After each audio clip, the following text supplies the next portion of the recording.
This is my mock interview. My name's Elizabeth Howe. This is Wyatt, and he's going to be helping me out with doing this mock interview.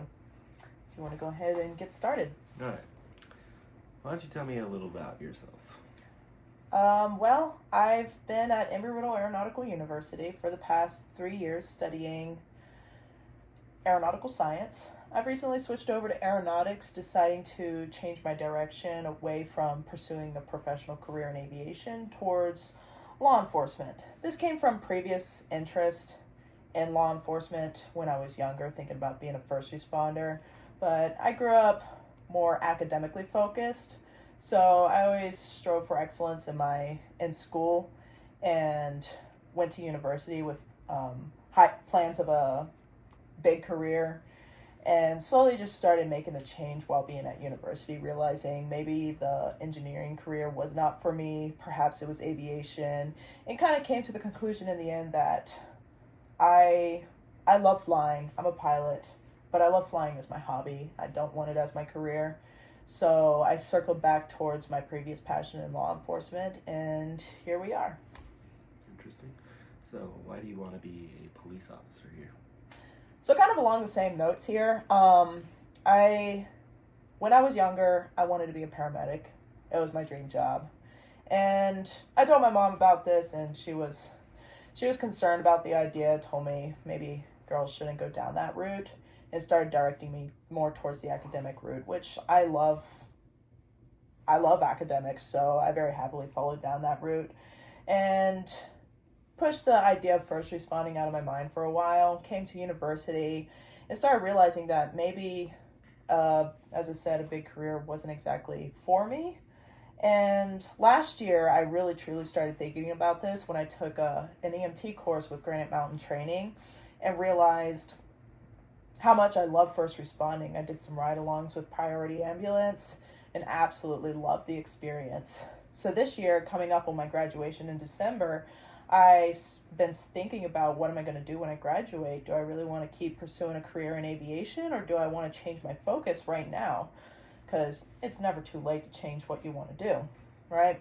So I started thinking about it again, thinking about my EMT training and everything, and how I would love to be an EMT, but then I was also thinking, I want a family, I want to be able to support my family, and realized that following the route of EMT and paramedic truly does not have much in the area of career goals.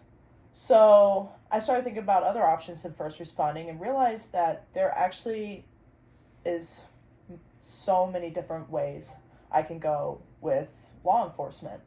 So I started looking into the police departments versus sheriff's departments, and decided upon walking into Prescott Police Department and Prescott Valley Police Department that Prescott Valley Police Department sounded like the right place for me. So here I am. All right. And what does community-based policing mean to you? Community-based policing is one of the reasons that Prescott Valley Police Department stood out to me, because community-based policing is so important to you. I didn't want to be a part of law enforcement if I was going to be a part of a group of people that were overseers in their community. Community-based policing is where we are part of the community. We're interacting with the community, and the community is interacting with us. We're not a powerhouse. We're servants to the community. And in that sense, the community is not afraid of us. They know that if they have a concern, they can give us a call, and we will help them. And I loved looking on Prescott Valley Police Department's website and seeing a calendar full of events that you guys do in the community to interact constantly. So you aren't this foreign entity within the community, you're actually integrated into the community. So that's what community-based policing means to me, and why I'm really excited about this department. Okay. And so up next, I have a couple, scenarios for you. Mm-hmm. So let's say you and your partner go into a convenience store, and you notice at checkout, your partner puts a candy bar in his pocket without paying. What are you doing in that situation? That is a difficult situation, because it does involve a difficult conversation to be had. And to be completely honest, I've had difficulty in the past with having the hard conversations, but sometimes they do have to be had. So in this scenario, I would start by I would pay for the candy bar and apologize to the cashier there.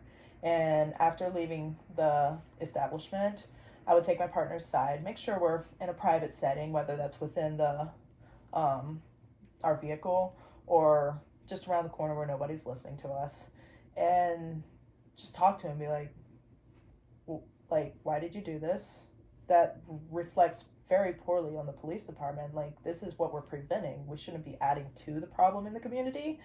And checking in on him, making sure everything's okay. Like, is everything fine? Like, are you actually not able to afford a candy bar right now? Do you need any help?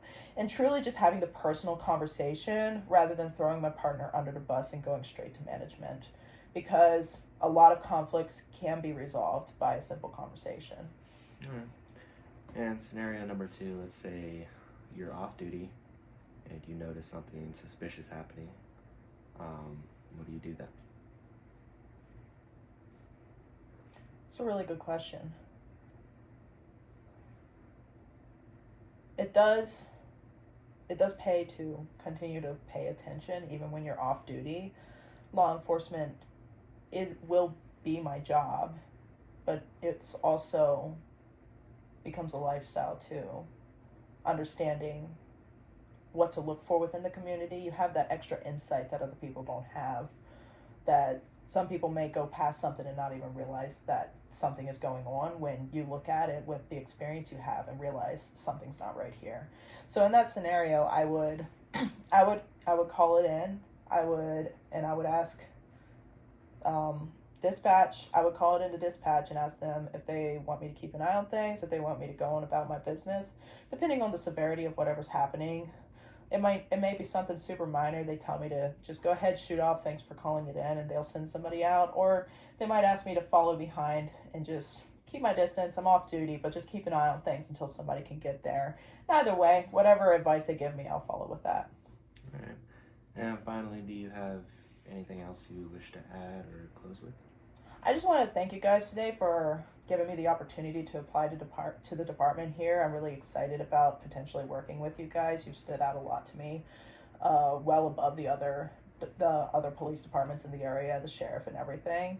So I'm very hopeful for an opportunity to work with you guys, and I truly hope that if you've seen any shortcomings in my application process so far, that you can work with me and coach me, and I am willing to learn. I just need the help to get to where you want me to be at. And thanks again for the opportunity.